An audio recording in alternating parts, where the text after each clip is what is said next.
दिन मंगलवार, हिंदी तिथि एकादशी। और आइए बात करते हैं आज के मुख्य समाचार में। एक तो दोस्तों आज के दिन को वर्ल्ड निमोनिया डे यानी कि विश्व निमोनिया दिवस के रूप में मनाया जाता है, लोगों को निमोनिया के लक्षण उपचार के बारे में जागरूक करने के लिए। और वहीं आज एक और विशेष दिन है, आज योग निद्रा से जागेंगे पालनहार भगवान विष्णु। हिंदू पंचांग के मुताबिक दोस्तों देव उठनी एकादशी की शुरुआत तो कल शाम को 6 बजे से हो चुकी है और इसका समापन आज 12 नवंबर को शाम 4 बजे होगा। ऐसे में आज देव उठनी एकादशी पर व्रत रखा जाएगा और इसका पारण कल 13 नवंबर को होगा। दोस्तों भगवान विष्णु आषाढ़ मास के शुक्ल पक्ष की एकादशी से ही 4 महीने के लिए योग निद्रा या शयन निद्रा में चले जाते हैं, जो कि आज के दिन वापस उठते हैं, इसलिए इसे देव उठनी एकादशी कहते हैं। कार्तिक शुक्ल पक्ष की एकादशी के मौके से ही मतलब आज से ही वापस शादी ब्याह सगाई जैसे मांगलिक कार्यों की शुरुआत हो जाती है। बाकी इन 4 महीनों के दौरान मांगलिक कार्य वर्जित होते हैं। हालांकि इस बार तो आज देव उठनी एकादशी पर शादी का कोई शुभ मुहूर्त विवाह मुहूर्त नहीं है। अब इस महीने नवंबर में केवल 2 ही मुहूर्त रहेंगे और आगे आने वाले 8 महीनों में टोटल 40 शुभ मुहूर्त होंगे शादियों के। ये टेबल में आप देख सकते हैं नवंबर दिसंबर के बाद जनवरी से लेकर जून 2025 तक शादियों के मुहूर्त कब कब रहेंगे। आज देव उठनी 11 पर मध्य प्रदेश इंदौर समेत 9 जिलों में एमपी में छुट्टी भी घोषित की गई है। स्कूल कॉलेज सरकारी दफ्तर बंद रहेंगे। जिला कलेक्टरों की तरफ से ये निर्देश जारी किया गया। इंदौर के अलावा भी एमपी के इन जिलों में आज छुट्टी रहेगी। वहीं देव उठनी एकादशी पर तुलसी विवाह का भी विशेष महत्व होता है। तुलसी पूजा भी करनी चाहिए और भगवान विष्णु की व्रत और पूजा के लिए जो अति शुभ मुहूर्त रहेंगे आज, उनकी डिटेल भी आप स्क्रीन पर देख सकते हैं। ब्रह्म मुहूर्त में सुबह 5 बजे 6 बजे स्नान किया जाएगा और व्रत का पारण कल 6:30 बजे के बाद होगा। जो माताएं बहनें 11 का व्रत रखती हैं, उन्हें आज के दिन ये 4 काम नहीं करना चाहिए, है ना। तो आप सभी देशवासियों को भी देव उठनी एकादशी की ढेर सारी हार्दिक शुभकामनाएं। अगर आप शादीशुदा नहीं है तो जल्दी आपकी शादी होगी, ब्याह होगा, यही ईश्वर से मेरी प्रार्थना है। और चलिए अब अपन आगे बढ़ते हैं आज की खबरों की तरफ। देखिए पहली खबर, शराब को लेकर नियम सख्त करने की मांग की। सुप्रीम कोर्ट ने केंद्र की नरेंद्र मोदी सरकार को नोटिस जारी किया। दरअसल आजकल हमारे देश में कई सारे छोटे बच्चे भी शराब की गंदी लत में पड़ रहे हैं। तो इन हालातों को देखते हुए सुप्रीम कोर्ट ने कहा कि शराब की दुकानों में एक तो खरीदारों की उम्र जांच के लिए ठोस नीति बनाए। यहाँ तक कि सुप्रीम कोर्ट ने तो ये भी आदेश दिया कि शराब दुकानों पर पहचान पत्र देखकर या अंगूठा लगा करके ही शराब बेचें और नियम का उल्लंघन करने पर सजा व जुर्माने की भी मांग की है। तो देखते हैं अब केंद्र सरकार की तरफ से इस पर क्या नियम लागू किए जाते हैं। फिलहाल देखिए आप अगला अपडेट, आरबीआई यानी कि भारतीय रिजर्व बैंक की 90 साल की यात्रा पर बनेगी एक वेब सीरीज। आरबीआई ने एक प्रोडक्शन हाउस को ये जिम्मेदारी का काम भी सौंपा है। देश की अर्थव्यवस्था में भारतीय रिजर्व बैंक के अहम योगदान को लोगों को बताने के लिए ये वेब सीरीज का निर्माण किया जाएगा। आरबीआई के मुताबिक 6.5 करोड़ रुपए में ये वेब सीरीज निविदा प्रोडक्शन हाउस स्टार इंडिया को बनाने के लिए जिम्मेदारी दी है। चलिए देश के युवाओं के लिए बड़ी अच्छी खबर है। प्रधानमंत्री इंटर्नशिप योजना के लिए पंजीकरण की तिथि को सरकार ने 15 नवंबर तक बढ़ा दिया है। तो तब तक आप इस ऑनलाइन ऑफिशियल पोर्टल के माध्यम से आवेदन कर सकते हैं। मैंने आपको बताया था इस योजना के बारे में कंप्लीट डिटेल भी। इस योजना के तहत सरकार युवाओं को इंटर्नशिप के दौरान हर महीने 5-5 हजार रुपए की सहायता राशि भी देगी।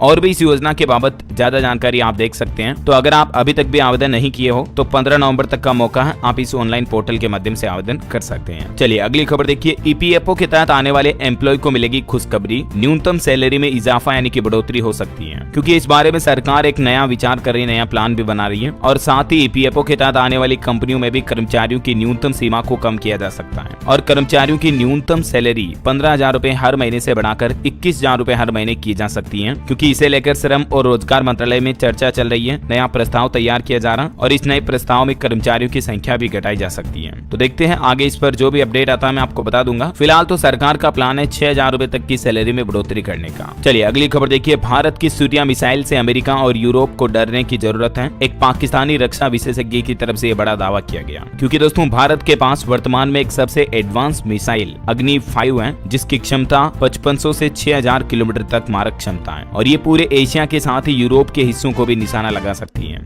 इसीलिए तो अब चीन, पाकिस्तान सभी को भारत से डर लगता है। चलिए बड़ी खबर देखिए, सुप्रीम कोर्ट ने पटाखों पर पूरी तरह से प्रतिबंध लागू करने में विफलता के मामले पर दिल्ली पुलिस को भी फटकार लगाई और सुप्रीम कोर्ट ने इस मामले पर सुनवाई करते हुए कहा कि कोई भी धर्म प्रदूषण को बढ़ावा नहीं देता है। सुप्रीम कोर्ट बोला कि साल भर तक पटाखे बैन करने पर फैसला ले दिल्ली सरकार, और ये आदेश लागू करने के लिए दिल्ली सरकार को सुप्रीम कोर्ट ने 25 नवंबर की डेडलाइन भी दी है। चलिए अगली खबर देखिए, डब्ल्यूएचओ की तरफ से एमपॉक्स यानी मंकी पॉक्स को लेकर 22 नवंबर को एक आपातकालीन बैठक बुलाई गई है, क्योंकि दोस्तों अभी अफ्रीका समेत दुनिया के कई देशों में ये बीमारी फैल रही है। तो दुनिया भर के देशों की सरकारों को जागरूक करने के लिए 22 नवंबर को डब्ल्यूएचओ ये बैठक बुला रहा है। चलिए बड़ा अपडेट देखिए, ट्रेडर्स के लिए बड़ी खबर है। यूपीआई के जरिए भी अब आप शेयरों में खरीद बिक्री कर पाएंगे। 1 फरवरी 2025 से ही सेबी की तरफ से ये नया नियम लागू किया जाएगा। वहीं खबर है कश्मीर और लद्दाख में इस सीजन की पहली बर्फबारी हुई। ऐतिहासिक मुगल रोड बंद हुआ। स्की रिसोर्ट में पर्यटक उमड़े। मौसम विभाग ने कुछ दिन हल्की बर्फबारी का अनुमान भी जताया है। और खबर है कि अमेजोन और फ्लिपकार्ट जैसी ई कॉमर्स कंपनियों से सरकार पूछताछ कर सकती है। विदेशी निवेश के नियमों में उल्लंघन का आरोप है। इन कंपनियों पर जांच के बाद नोटिस भेजने की भी तैयारी की जा रही है। चलिए खबर है केंद्र सरकार की एक जिला एक उत्पाद यानी वन नेशन वन डिस्ट्रिक्ट पहल को बढ़ावा देंगे फेडेक्स और इन्वेस्ट इंडिया। देश की प्रमुख express transport company FedEx Corp की सब्सिडरी फेडेक्स ने इन्वेस्ट इंडिया के साथ मिलकर अपने सहयोग की घोषणा की है। चलिए बड़ी खबर देखिए दोस्तों, जम्मू कश्मीर से एक चौंकाने वाली रिपोर्ट सामने आ रही है कि 10 में से 8 जिले 2024 में आतंकी हमलों से दहले। 13 आतंकवादियों समेत 44 लोगों की मौत हुई जम्मू में। पिछले 3 सालों की रिपोर्ट सामने आई है। वैसे अभी मणिपुर में भी देखिए सीआरपीएफ ने एक बड़ा एक्शन लिया। जिरीबाम में मुठभेड़ के दौरान 11 उग्रवादियों को ढेर कर दिया। इसमें एक जवान भी घायल हो गया। मणिपुर हिंसा में एक बार फिर से ये उग्रवादी माहौल बिगाड़ने की कोशिश कर रहे थे तो सुरक्षा बलों ने 10-11 उग्रवादियों को मार गिराया। वहीं बड़ी खबर आ रही कि भारत में बैन होना चाहिए इस्कॉन। जगन्नाथपुरी से ये मांग उठी। गोवर्धन पीठ ने भी इस पर नाराजगी जताई। और खबर है मुस्लिमों के भोजन को लेकर एयर इंडिया एयरलाइंस कंपनी की तरफ से एक बड़ा फैसला लिया गया है। फ्लाइट में अब हलाल प्रमाण पत्र के साथ परोसा जाएगा नॉनवेज। एयर इंडिया कंपनी की तरफ से उड़ानों के दौरान भोजन परोसने के नियमों में ये बदलाव किया है। वहीं खबर है संजीव खन्ना बने भारत के 51वें मुख्य न्यायाधीश। देश की राष्ट्रपति द्रौपदी मुर्मू ने इन्हें शपथ दिलाई और अभी ये चीफ जस्टिस ऑफ इंडिया बन चुके हैं संजीव खन्ना।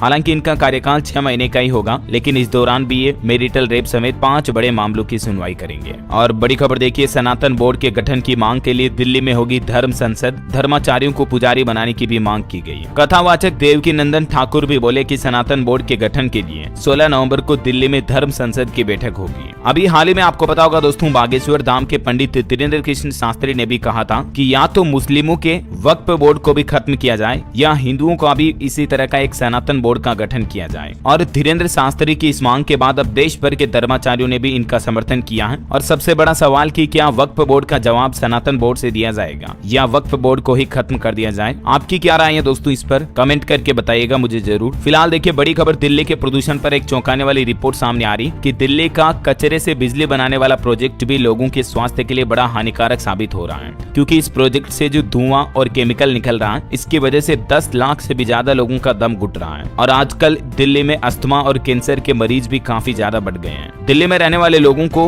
सांस लेने मात्र से रोजाना 10 सिगरेट पीने जितना नुकसान हो रहा है। एक्सपर्ट की तरफ से भी ये रिपोर्ट जारी की गई। वहीं देखिए प्रधानमंत्री नरेंद्र मोदी ने कहा कि कुछ लोग देश को टुकड़ों में बांटना चाहते हैं, हमें मिलकर उन्हें रोकना है। संत महात्माओं ने हमारी पहचान को पुनर्जीवित किया है। आपको पता होगा आजकल हमारे देश में एक रहेंगे तो सेफ रहेंगे और कटेंगे तो बटेंगे के नारे काफी ज्यादा चर्चा का विषय बने हुए हैं, क्योंकि पीएम मोदी और मुख्यमंत्री योगी आदित्यनाथ लोगों को कुछ इसी तरह से जागरूक भी कर रहे हैं। तो मुख्यमंत्री योगी आदित्यनाथ के इन बयानों पर कांग्रेस अध्यक्ष मल्लिकार्जुन खड़गे भी बोले कि बटेंगे तो कटेंगे बोलना साधु का काम नहीं, ये कोई आतंकवादी बोल सकता। कांग्रेस अध्यक्ष ने यूपी के मुख्यमंत्री योगी आदित्यनाथ पर यह तंज भी कसा। गृह मंत्री अमित शाह ने भी झारखंड में चुनावी जनसभा में कहा कि सरकार बनते ही झारखंड में घुसपैठियों की पहचान करेंगे। आदिवासी लड़कियों से शादी करने पर भी इन्हें जमीन नहीं मिलेगी। वहीं देखिए बड़ी खबर, खालिस्तानी आतंकी पन्नू ने अयोध्या के राम मंदिर को उड़ाने की धमकी दी। एक वीडियो जारी करते हुए कहा कि अयोध्या में हिंसा होगी, हिंदुत्ववादी विचारधारा की नींव हिला देंगे। वहीं राहुल गांधी केरल के वायनाड पहुंचे, अपनी बहन प्रियंका गांधी के लिए चुनावी रैली की और इस दौरान उन्होंने एक टी शर्ट पहन रखी थी, सफेद टी शर्ट, जिसके पीछे लिखा था आई लव वायनाड। तो राहुल गांधी बोले कि मैंने राजनीति में प्यार शब्द का इस्तेमाल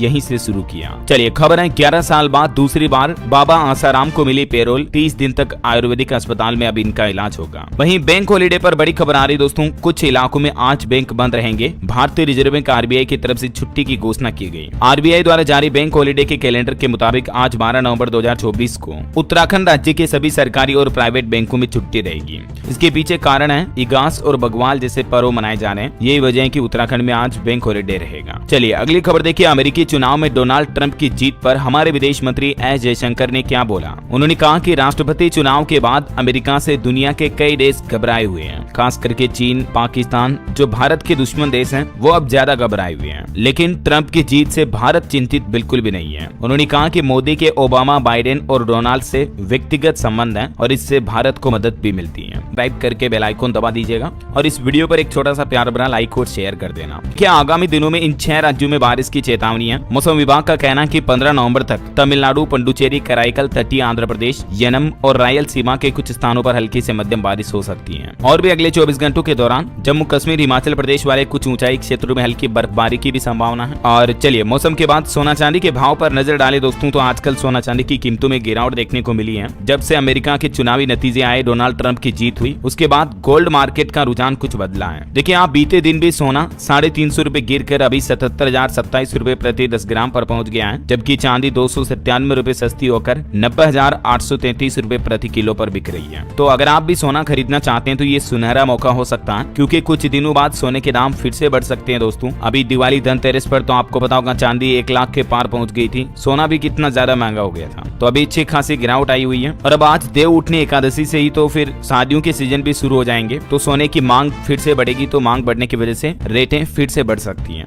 तो अभी आजकल के दिनों में खरीदने का, निवेश करने का अच्छा मौका हो सकता है ना। चलिए कुछ मार्केट अपडेट्स भी देख लेते हैं। देखिए शेयर मार्केट में गिरावट के बीच अब लोग बाग म्यूचुअल फंड को चुन रहे हैं निवेशक। पहली बार SIP इन्फ्लो ने 25,000 करोड़ का आंकड़ा पार किया। वैसे बीते दिन स्टॉक मार्केट फ्लैट रहा, निफ्टी सेंसेक्स बिल्कुल साइडवेज थे। और निवेशकों के लिए खबर है NTPC ग्रीन एनर्जी का IPO 18 नवंबर को लॉन्च हो सकता है। ग्रे मार्केट में तेजी दिख रही है। वहीं एशियन पेंट्स कंपनी के तिमाही नतीजे काफी खराब आए, इसका स्टॉक 10% तक गिरा। और JSW होल्डिंग्स का शेयर भी 4 दिन में 17% तक बढ़ा। बीते दिन भी 10% के अपर सर्किट के साथ ऑल टाइम हाई पर पहुंचा 16,978 पर। ONGC का मुनाफा 25% घटकर 10,273 करोड़ रुपए रहा। वहीं एक और खबर है कि हाउस ऑफ अभिनंदन लोढ़ा 6 शहरों में शुरू करेगा प्रोजेक्ट। अयोध्या, शिमला जैसे शहरों में 5,500 रेजिडेंशियल प्लॉट डेवलप किए जाएंगे। ये एक रियल एस्टेट कंपनी है जिसकी तरफ से ये घोषणा की गई है। और खबर है कि सरकार ने हिंदुस्तान जिंक में भी अपनी लगभग 1.5% हिस्सेदारी बेची है। और देश का कोयला आयात भी 8% तक बढ़ा। वहीं एक और अपडेट है कि स्टारलिंक सरकार के डेटा सिक्योरिटी रूल्स से सहमत हुई। अब ये कंपनी जल्द ही पूरी करेगी लाइसेंसिंग प्रोसेस। और भारत में आपको एलन मस्क की स्टारलिंक कंपनी की सैटेलाइट इंटरनेट ब्रॉडबैंड सर्विस देखने को मिलेगी जल्दी। ओके, तो ये तो हो गए मार्केट के अपडेट। और चलिए अब अपन आगे बढ़ते हैं खबरों में फटाफट से। देखिए अगली खबर, मोदी सरकार का बड़ा फैसला, अब SMS से भी दाखिल हो पाएगा GST रिटर्न। छोटे कारोबारियों के लिए खुशखबरी है, अब आप SMS के माध्यम से भी GST रिटर्न दाखिल कर सकते हैं। हालांकि GST काउंसिल की तरफ से ये सुविधा केवल नील रिटर्न भरने वाले कारोबारियों के लिए शुरू की है। इस सुविधा का लाभ उठाने के लिए आपको इस नंबर पर SMS भेजना होगा। चलिए डेंगू पर खबर आ रही कि दिल्ली एक बार फिर से डेंगू के डंक से परेशान हुई। MCD की तरफ से चौंकाने वाले आंकड़े जारी किए गए। ये देख सकते हैं आप, इस साल की शुरुआत से लेकर अब तक 4,500 से भी ज्यादा मामले दिल्ली में डेंगू के सामने आ चुके हैं। चलिए खबर है दोस्तों, आंध्र प्रदेश सरकार ने अपना बजट पेश किया। लगभग 3 लाख करोड़ रुपए का ये बजट रहा। राजस्व घाटा 34,000 करोड़ के पार हुआ। और आंध्र प्रदेश सरकार की तरफ से इस बजट में अलग अलग क्षेत्रों के लिए कुल कितना बजट आवंटित किया, तो ये कुछ डेटा भी आप देख सकते हैं। स्कूली शिक्षा के लिए 30,000 करोड़ रुपए, उच्च शिक्षा के लिए 2326 करोड़, महिला एवं बाल कल्याण विकास के लिए 4285 करोड़ वगैरह वगैरह। चलिए अगली एक रिपोर्ट सामने आ रही है दोस्तों, भारत वैश्विक स्तर पर AI यानी कि आर्टिफिशियल इंटेलिजेंस को अपनाने में सबसे आगे है। 30% कंपनियों की अहम भूमिका रही भारत में AI को बढ़ावा देने के लिए। चलिए अगला अपडेट है, दिल्ली में 15 नवंबर से 17 नवंबर तक इंटरनेशनल क्लाउन फेस्टिवल का आयोजन होगा। और इसमें कई अलग अलग क्षेत्र के कलाकार आपको देखने को मिलेंगे। वहीं पाकिस्तान ने एक और गीदड़ भभकी दी, कहा कि अगर मेजबानी छीनी गई तो हम चैंपियंस ट्रॉफी में हिस्सा नहीं लेंगे। खबर है दोस्तों, यूपी प्रयागराज में 10,000 से भी ज्यादा छात्रों ने प्रदर्शन किया। स्ट्रीट लाइट काटी, 2 की जगह एक दिन एग्जाम कराने की मांग है इनकी।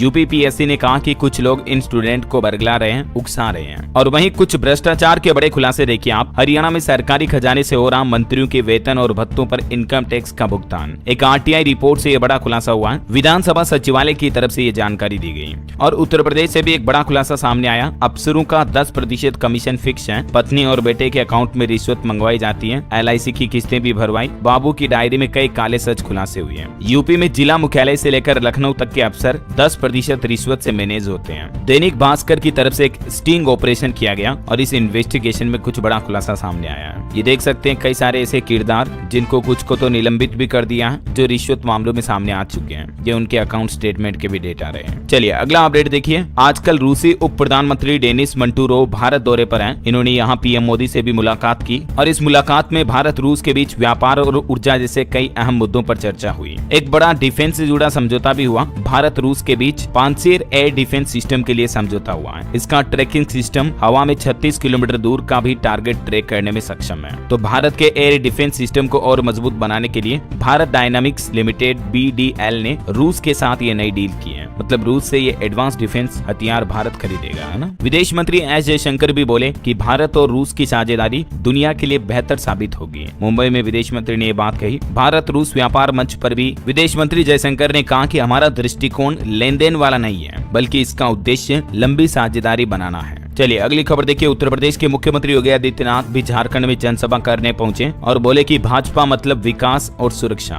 बगल में यूपी है, वहां जो बहन बेटियों को हाथ लगाता है उसका राम नाम सत्य हो जाता है। केरल के राज्यपाल ने भी बीजेपी के इन नारों का समर्थन करते हुए कहा कि बटोगे तो कटोगे में कुछ गलत नहीं है। आरिफ मोहम्मद ने कहा कि जब आस्था समान है तो हम सबको एक होना चाहिए। जबकि ये तो खुद मुसलमान है, फिर भी उन्होंने बीजेपी और सीएम योगी के इन बयानों का समर्थन किया है। उन्होंने कहा कि एकता का भाव सभी में होना चाहिए। वहीं देखिए आरएसएस चीफ मोहन भागवत बोले कि दुनिया में तीसरे विश्व युद्ध की आशंका बनी हुई है और अभी दुनिया शांति के लिए भारत की ओर देख रही है, लेकिन कुछ लोग अड़ंगा डाल रहे हैं। चलिए चारधाम यात्रा पर दोस्तों एक रिपोर्ट सामने आ रही। इस बार चारधाम यात्रा में बारिश और लैंडस्लाइड की वजह से 10 लाख श्रद्धालु कम पहुंचे। केदारनाथ सड़क भी एक महीने तक बंद रही। अब तक टोटल 46 लाख लोगों ने दर्शन किए। वहीं खबर है रिन्यूएबल एनर्जी की बदलेगी दुनिया। सरकारी कंपनियां एक बड़ा गेम प्लान बना रही है हमारे भारत में। अभी तक भारत के रिन्यूएबल एनर्जी सेक्टर में निजी क्षेत्र की दमक थी, लेकिन जल्दी आने वाले 2-3 सालों में सरकारी क्षेत्र की ऊर्जा कंपनियों का भी एक अलग ही महत्व होगा। उदाहरण के तौर पर ONGC भी अभी महाराष्ट्र, गुजरात, आंध्र प्रदेश समेत कुछ दूसरे राज्यों में रिन्यूएबल एनर्जी प्लांट लगाने की कई संभावनाओं को तलाश रही है।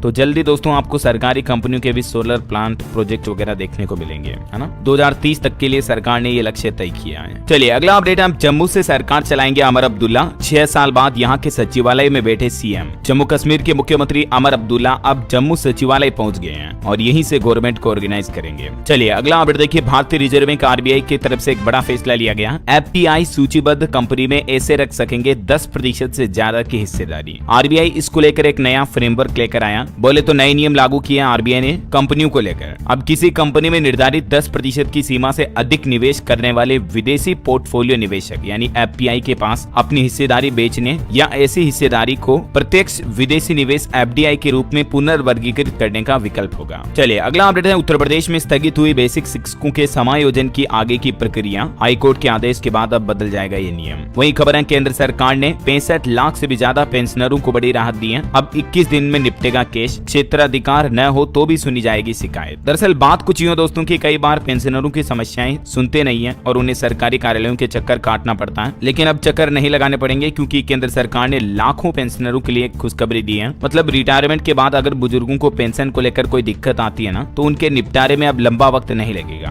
क्योंकि इसके लिए केंद्र सरकार ने अधिकतम समय सीमा 21 दिन की तय की है। और भले ही पेंशन केस को लेकर संबंधित अधिकारी का क्षेत्राधिकार हो या ना हो, मतलब बुजुर्ग कहीं पर भी अपनी पेंशन को लेकर शिकायत करेंगे ना, तो भी शिकायत अवश्य सुनी जाएगी। और में हाईकोर्ट का बड़ा फैसला। सार्वजनिक परीक्षा में हासिल किए गए अंक RTI के निजी जानकारी के अंतर्गत नहीं आते हैं। एक ऐसे ही केस की सुनवाई करते हुए बॉम्बे हाईकोर्ट ने ये फैसला सुनाया। वहीं देखिए लड़का लड़की के मामले को लेकर भी बॉम्बे हाईकोर्ट का एक बड़ा फैसला। होटल के कमरे में जाने का मतलब शारीरिक संबंध बनाने की सहमति नहीं होती है। मतलब कि अगर कोई लड़का लड़की, महिला पुरुष होटल में एक ही कमरे में साथ में मिलते हैं, तो इसका मतलब ये नहीं कि महिला इसके लिए इजाजत दे रही कि उनके बीच फिजिकल रिलेशनशिप बन सके। बॉम्बे उच्च न्यायालय की तरफ से एक ऐसे ही केस की सुनवाई करते हुए ये बड़ा फैसला सुनाया। चलिए अगली खबर है। स्वास्थ्य सेवाओं पर सरकार अब मदद कर रही है। आम लोगों का खर्च भी घटा है। इन 6 कारणों की वजह से मदद मिली। NHA की तरफ से आंकड़े जारी किए गए। NHA यानी राष्ट्रीय स्वास्थ्य लेखा के द्वारा ये 2021 से 22 के आंकड़ों के मुताबिक आप देख सकते हैं पिछले कुछ सालों में कुल मिलाकर लोगों का स्वास्थ्य पर खर्च कम हुआ है। और आम लोगों के खर्च के कमी की कुछ प्रमुख वजह ये रही है। सामाजिक सुरक्षा खर्च में बढ़ोतरी, सरकारी बीमा योजनाओं का विस्तार, स्वास्थ्य बुनियादी ढांचे व श्रम बल पर ध्यान देना, गैर संचारी रोगों के लिए लक्षित कार्यक्रम और कोविड-19 को लेकर सतर्कता। वहीं किसान भाई लोगों के लिए भी एक अच्छी खबर आई है। समय पर लोन की किस्त चुकाने पर अब लाखों का फायदा होगा।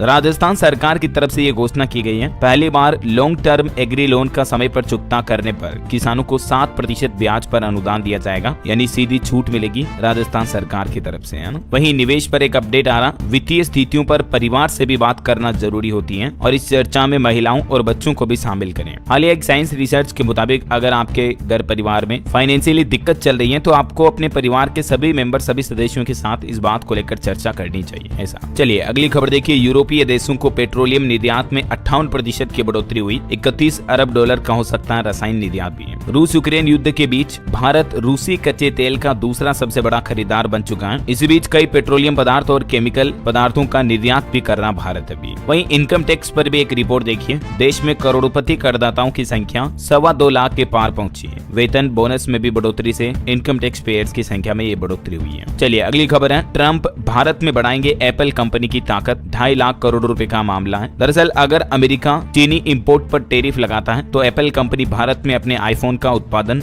दुगना करके सालाना $30 बिलियन से भी ज्यादा कर सकती है। और अच्छी बात ये दोस्तों कि एप्पल के इस प्लान से बदलाव से 2 लाख से भी ज्यादा नौकरियां हमारे भारत में पैदा हो सकती हैं। और इसके बाद आईफोन उत्पादन में भारत की हिस्सेदारी 26% से भी ज्यादा हो जाएगी। और अभी तो इंडिया में एप्पल अपना साम्राज्य और बढ़ा रहा। कई सारे नए स्टोर और नई फैक्ट्री खोलने का भी प्लान किया जा रहा आईफोन बनाने वाली कंपनी एप्पल द्वारा। चलिए अगला अपडेट है। उत्तर प्रदेश के मुख्यमंत्री योगी आदित्यनाथ की बड़ी घोषणा। आयुष्मान कार्ड को लेकर सीएम ने बड़ा ऐलान किया। अब प्राइवेट अस्पतालों में भी मुफ्त इलाज होगा यूपी में इस आयुष्मान भारत योजना के तहत। वहीं खबर है पीएम मोदी की अध्यक्षता में अंतर्राज्यीय परिषद का पुनर्गठन हुआ। 9 केंद्रीय मंत्री और सभी राज्यों के मुख्यमंत्री भी इसके सदस्य नियुक्त किए गए। वहीं देखिए केंद्रीय मंत्री ज्योतिरादित्य सिंधिया का कहना है कि देश की जीडीपी में साल 2026-27 तक डिजिटल इकोनॉमी का भी 20% योगदान होगा। और खबर है छत्तीसगढ़, उड़ीसा और पश्चिम बंगाल इन 3 राज्यों के लिए 726 करोड़ रुपए की 3 परियोजनाओं को केंद्र सरकार ने स्वीकृति दी है। और इन राज्यों में ये अग्निशमन सेवाओं के लिए 3 परियोजनाएं शुरू की है केंद्र सरकार ने। वहीं खबर है भारत में तेजी से बढ़ रही है गेमिंग सेक्टर की डिमांड भी। साल 2029 तक $9 बिलियन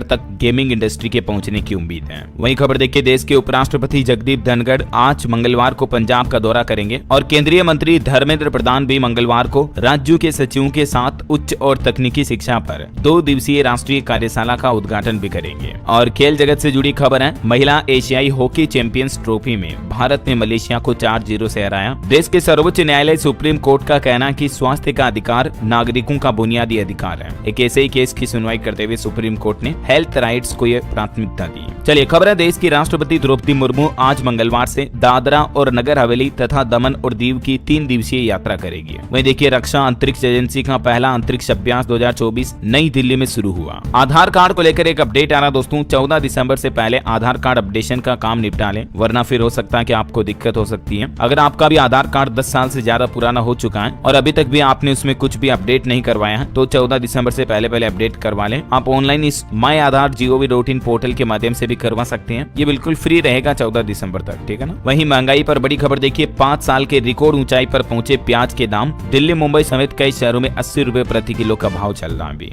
और खबर है दोस्तों कनाडा में मानव बर्ड फ्लू का पहला मामला भी सामने आया। H5 बर्ड फ्लू से संक्रमित मामला कनाडा में सामने आया। चलिए अगला अपडेट है। 38वें राष्ट्रीय खेलों के सभी टेंडर के लिए 25 दिसंबर की डेडलाइन तय की गई। देश भर से खिलाड़ी आएंगे। उत्तराखंड में ये राष्ट्रीय खेलों का आयोजन होने जा रहा है। और खबर है हिमाचल प्रदेश में बिजली बोर्ड कर्मचारियों की मांगों पर 18 नवंबर को त्रिपक्षीय बैठक करेगा। ऑटो इंडस्ट्री से खबर देखिए दोस्तों। New generation Maruti Suzuki Dzire launch हुई और कंपनी ने इसकी कीमत रखी है 7.25 लाख रुपए। भारत की ये पहली 5 स्टार सेफ्टी रेटिंग वाली सेडान कार बन चुकी है और इसके सीएनजी वर्जन में आपको माइलेज भी अच्छा मिलता है 33.73 का। चलिए अगला अपडेट है। हरियाणा राज्य में स्कूलों की टाइमिंग बदली। अब सिंगल शिफ्ट वाले स्कूल सुबह 9:30 बजे से लगेंगे और डबल शिफ्ट वालों में भी बदलाव किया गया। नई टाइमिंग क्या होगी, कितने बजे से कितने बजे तक स्कूल चलेंगे, देख सकते हैं आप ये टाइम टेबल का शेड्यूल भी इस टेबल में। चलिए खबर है 1984 के सिख दंगा मामलों में जगदीश टाइटलर को राहत नहीं मिली। ट्रायल प्रोसीडिंग पर रोक लगाने से हाईकोर्ट ने इनकार किया। वहीं प्रज्वल रेवन्ना को सुप्रीम कोर्ट से बड़ा झटका लगा। बलात्कार और यौन उत्पीड़न मामलों में जमानत याचिका खारिज हुई। और कुछ उद्योगपतियों से जुड़े कोर्ट के फैसले देखिए आप। सुप्रीम कोर्ट से मुकेश अंबानी को बड़ी राहत मिली। सेबी की जुर्माने वाली याचिका को कोर्ट ने खारिज किया। वहीं जेट एयरवेज के फाउंडर नरेश गोयल को भी जमानत मिली। अभी इनका कैंसर का इलाज चल रहा। मनी लॉन्ड्रिंग मामले में जेल में बंद है। चलिए अगला अपडेट है। गुजरात सूरत में 15 से 30 दिसंबर तक होगा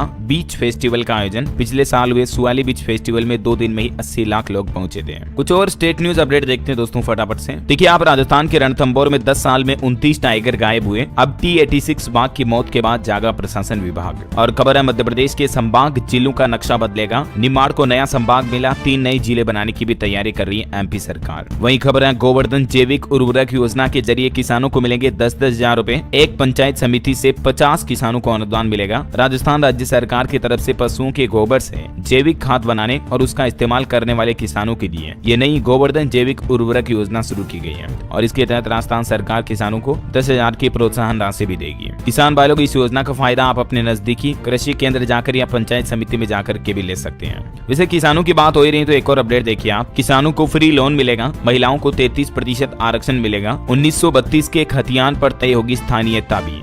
झारखंड विधानसभा चुनाव को लेकर जेएमएम की तरफ से घोषणा पत्र जारी किया गया और उसमें ये कुछ बड़ी घोषणाएं की गई। झामुमो ने किसानों को बिना ब्याज कृषि ऋण देने का भी ऐलान किया है। चलिए अगली खबर है। बिहार के 4 शहरों का AQI अभी भी 200 के पार पहुंचा। सीवान की हवा सबसे खराब चल रही है। वहीं बिहार पटना जंक्शन से आज खुलेगी 6 नई स्पेशल ट्रेनें भी। दिल्ली कोलकाता एर्नाकुलम सिकंदराबाद रूट पर आना जाना आसान होगा। और खबर है हरियाणा में 5600 पदों पर पुलिस भर्ती लटकी। इलेक्शन से पहले विज्ञापन निकल चुका था लेकिन अभी तक भर्ती प्रक्रिया शुरू नहीं हुई तो कांग्रेस ने आयोग से शिकायत भी की। और खबर है कि दोस्तों पंजाब में भी निकाय चुनाव का रास्ता साफ हुआ। सुप्रीम कोर्ट के आदेश के बाद 2 सप्ताह में नोटिफिकेशन जारी करना होगा। 8 सप्ताह में चुनाव प्रक्रिया पूरी करे सरकार, ये पंजाब सरकार को निर्देश जारी किया है। चलिए एजुकेशन पर अपडेट देखिए। UPPSC आयोग ने 2 दिन परीक्षा कराने के लिए कसी कमर। 21 नवंबर को बुलाई जिला अधिकारियों की बैठक भी। उत्तर प्रदेश में जो मामला चल रहा है इसका स्टूडेंट विरोध भी करे, मैंने आपको बताया था अपडेट है ना। वही खबर है JEE एडवांस 2025 के लिए साल 2023 में 12वीं पास करने वाले छात्रों को एक और मौका मिलेगा क्योंकि इसकी पात्रता में बड़ा बदलाव किया गया जिसके जरिए अब स्टूडेंट फिर से आवेदन करने का मौका पाएंगे। और देखिए बिहार में बिना एग्जाम और इंटरव्यू के बन जाएंगे SDO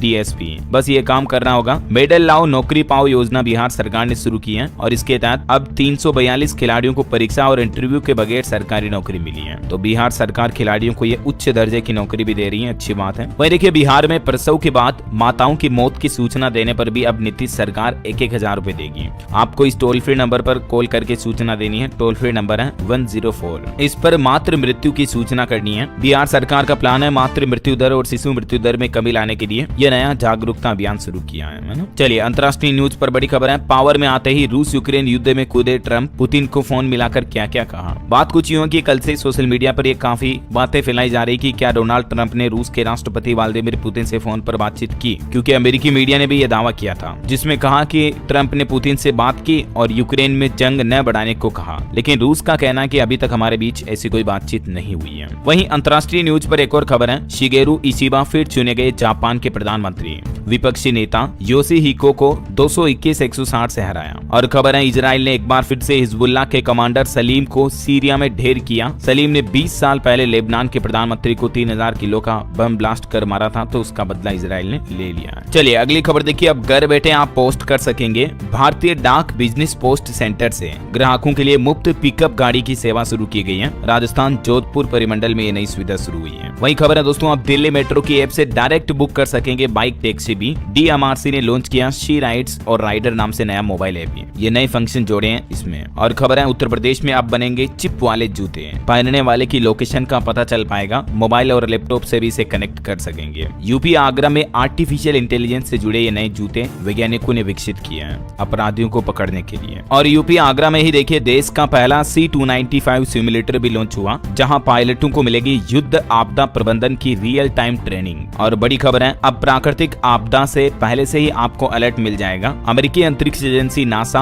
और भारतीय अंतरिक्ष एजेंसी इसरो की तरफ से मिलकर एक नया शक्तिशाली सैटेलाइट लॉन्च किया जाएगा। इसकी तैयारियां भी हो चुकी हैं। अगले साल 2025 की शुरुआत में से श्रीहरिकोटा से लॉन्च किया जाएगा ना। वैसे एक ऐसी ही पहल हरियाणा में भी की गई। अब आपदा से पहले आपको चेतावनी मिल पाएगी। NDMA ने लॉन्च किया चेतावनी पोर्टल व एक नया मोबाइल ऐप सचेत नाम से। हरियाणा के चरखी दादरी में ये ऐप सुविधा फिलहाल शुरू हो चुकी है। और खबर है उत्तर प्रदेश की योगी सरकार ने यूपी में 14 लाख महिलाओं माताओं बहनों को बड़ी सौगात दी। अब फ्री में मिलेगी ये सुविधा। दरअसल योगी सरकार द्वारा घोषणा की गई है कि गर्भवती महिलाओं को निजी अल्ट्रासाउंड केंद्रों पर भी फ्री अल्ट्रासाउंड की सुविधा उपलब्ध कराई जाएगी। मतलब प्राइवेट सेंटर पर भी पैसे नहीं देने पड़ेंगे ऐसा। वही खबर है यूपी गाजियाबाद में प्रॉपर्टी खरीदने वालों को बड़ी राहत मिलेगी। 7 दिन बाद रजिस्ट्रेशन का काम शुरू हो जाएगा। और बड़ी खबर देखिए, देश के गृह मंत्रालय ने NGO के लिए एक नोटिस जारी किया और कहा कि धर्म परिवर्तन, विकास विरोधी गतिविधियों एनजीओ में शामिल पाए जाने पर FCRA रजिस्ट्रेशन रद्द कर दिया जाएगा। देश भर के जितने भी एनजीओ यानी कि गैर सरकारी संगठन है, नॉन गवर्नमेंट ऑर्गेनाइजेशन, उन सभी के लिए केंद्रीय गृह मंत्रालय की तरफ से ये चेतावनी जारी की गई है।